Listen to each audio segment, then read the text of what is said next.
গুলি চালার ঘটনায় উত্তপ্ত ঝিনাইডাঙ্গা, পথেই নামল তৃণমূল। বিক্ষোভ ও পথ অবরোধ কর্মসূচিতে জেলা সভাপতির নেতৃত্বে তৃণমূল। গুলি চালার ঘটনাকে কেন্দ্র করে ফের উত্তপ্ত হয়ে উঠল কোচবিহার ২ নং ব্লকের ঝিনাইডাঙ্গা এলাকা। বৃহস্পতিবার রাতে ওই এলাকায় টিউশন পড়িয়ে বাড়ি ফেরার পথে এক যুবকের ওপর দুষ্কৃতীরা গুলি চালায় বলে অভিযোগ।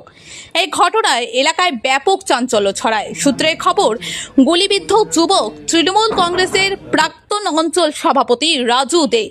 ঘটনার তীব্র প্রতিক্রিয়া দেখা যায় রাজনৈতিক মহলে। শুক্রবার সকাল থেকে ঝিনাইডাঙ্গায় পৌঁছান কোচবিহার জেলা পুলিশের উচ্চপদস্থ আধিকারিকেরা।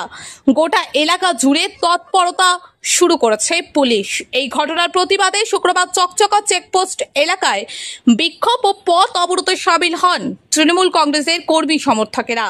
টায়ার জ্বালিয়ে রাস্তা অবরোধ করে তারা।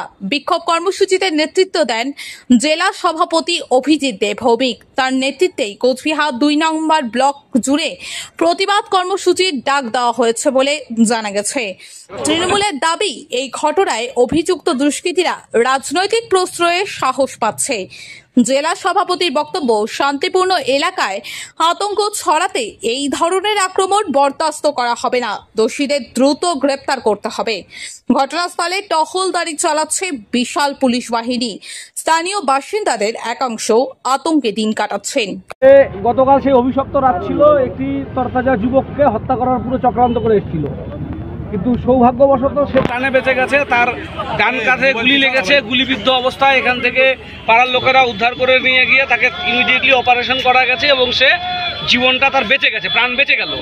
এই যে বিজেপির যে এমএলএ সুকুমার রায়, তিনি যে স্করপিও করে ঘোরেন, সেই গাড়িটাই যে সেই অভিশপ্ত রাতে ব্যবহার করা হবে আমরা স্বপ্নেও ভাবতে পারিনি। যে এলাকার এমএলএ, সে তার গাড়ি করে দুষ্কৃতীরা এসে এখানকার পঞ্চায়েত সমিতির কর্মাধ্যক্ষকে গুলি করে দিচ্ছে। এটা ভাবা যায় না যে মানুষ কাকে জনপ্রতিনিধি বানিয়েছে। এই অভাবনীয় ঘটনা কুচবিহার উত্তর বিধানসভা কেন্দ্রে হলো।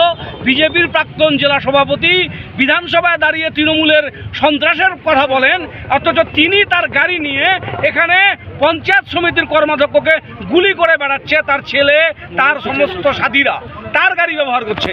তাহলে বুঝে নিতে হবে সন্ত্রাসটা গ্রাম বাংলায় কারা ছড়াচ্ছে। আমরা তবু আমাদের পার্টি কর্মীদের বলবো, প্রত্যেকে শৃঙ্খলাবদ্ধ থেকে আন্দোলন গড়ে তুলুন। কেউ কোনো অন্যায় পথে কেন নিজে ব্যক্তিগত কোনো সিদ্ধান্ত গ্রহণ করবেন না। আপনার কোনো ব্যক্তিগত সিদ্ধান্তের দায়িত্ব দল নেবে না।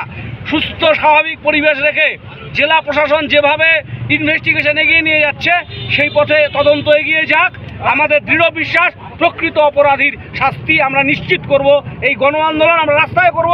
উত্তর বিধানসভা কেন্দ্রে আমরা বিরোধীর আসনে থেকে আমরা বিরোধীদের মতন লড়াই করব। এই বিধানসভা কেন্দ্রে আজ কি কর্মসূচি পালন করা হবে? আজকে এই বিধানসভা কেন্দ্রের 3টি মুখে অবরোধ চলছে। এখানে আমরা চকচকা মোড়ে দাঁড়িয়ে আছি, পুন্ডিবাড়িতে অবরোধ চলছে এবং খোলটামড়ির বাড়িতে অবরোধ চলছে।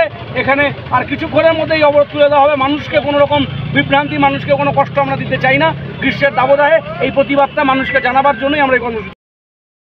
বাইক প্রেমীদের জন্য এক দারুণ সুখবর নিয়ে এসেছে আমান হোন্ডা। বামনহাট আমন হোন্ডা দুর্দান্ত ফিচার আর স্পেশাল মডেল হর্নেট 2.0 বাইক ক্রয়ের ওপর নিয়ে এলো এক দুর্দান্ত স্পেশাল অফার। বাইক কিনলেই আপনি পেয়ে যাবেন ফুল ট্যাঙ্ক পেট্রোল, সঙ্গে একটি আকর্ষণীয় গিফট, আর পাবেন বাইক ডেকোরেশনের উপর 50% ডিসকাউন্ট। কথাটি অবিশ্বাস্য হলেও এটাই সত্যি। তবে মনে রাখবেন, অফারটি শুধুমাত্র সীমিত সময়ের জন্য উপলব্ধ। হাতে টাকা কম থাকলেও চিন্তা করবেন না, কম ডাউন পেমেন্টেও থাকছে কেনার বিশেষ সুবিধা। এমনকি কম সিভিল স্কোর থাকলেও ইএমআই ফেসিলিটিও পাবেন। এছাড়াও আমাদের এখানে বাইক সার্ভিসিং করা হয় এবং জেনুইন স্পেয়ার পার্টসও পাওয়া যায়। আমাদের বিশেষ ছাড় এবং অফারগুলি মিস করবেন না। দেরি না করে পছন্দের বাইকটি নির্বাচন করতে চলে আসুন আমাদের এক্সক্লুসিভ শোরুমের ঠিকানায়, Aman Honda, Bamanhat, Cooch Behar, SBI ATM এর পাশে। অফারের বিষয়ে বিস্তারিত জানতে যোগাযোগ করুন এই নম্বরে। খুশিকে আলিঙ্গন করুন আর বাড়িতে নিয়ে আসুন আপনার পছন্দের বাইকটি। আমান হোন্ডা।